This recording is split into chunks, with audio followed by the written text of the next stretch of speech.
Okay guys, let's just jump into a quick revision of what we were able to do today. We're looking at fractions, and I mentioned in previous videos that once you take out a piece of it, it's going to be a fraction. So we notice that these are whole. Let us say they are oranges. There are 4 whole oranges. But if you notice, a piece is missing. How do we write a fraction? Because we can write a fraction for the unshaded area, or we could write a fraction for the shaded area. Alright? Let us write a fraction for the piece that is missing. This piece is missing. 1 is taken out of it. We're going to write a fraction now. So how many pieces remains? Let us see. How much do we have remaining? So 1, 2, 3, 4. We have 4 whole. As you can see, it's whole, it's not a fraction. A quarter is taken out. And if a quarter is taken out, it means that we have what? 1, 2, 3 quarters remaining.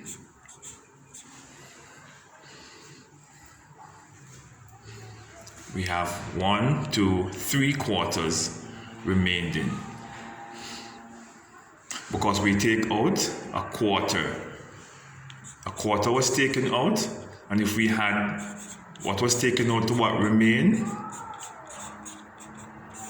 give us a whole, right? So 1, 2, 3 quarters remaining. Look at this one. We have 1, 2, 3. We have 3 whole. Alright, this is missing. Alright, a half is gone, leave a half.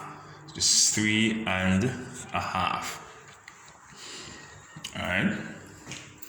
Then we go to number 3. 1, 2. We have 2 whole. And look, that is missing. So what is remaining? 1, 2. 2 out of how much? 1, 2, 3 pieces. 1 is taken out. It means that 1, 2 remain. 2 out of 3.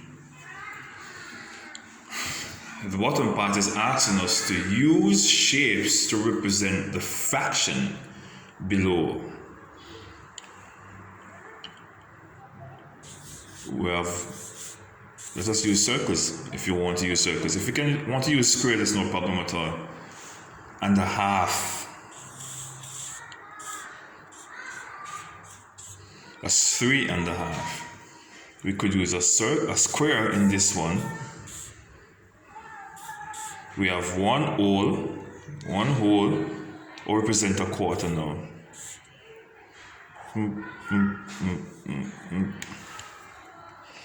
1 and a quarter. Alright, a quarter here. 1 out of 4. So we have a whole and a quarter. That is how we represent 1 and a quarter, by using a square or a rectangle. Alright, you could even use a circle if you want to. Alright, and cut it into 4 pieces and take out a quarter. Alright, 1 and a quarter. So we can use shapes. We can use the shapes to represent the numbers, or we could use the numbers to represent the shape.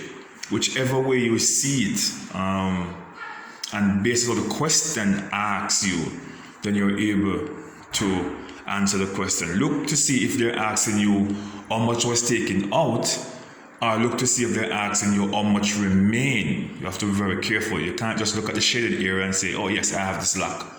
Right? Look to see if they're asking you how much is taken out, and also how much remain. Right? You have to be careful to look for that as well.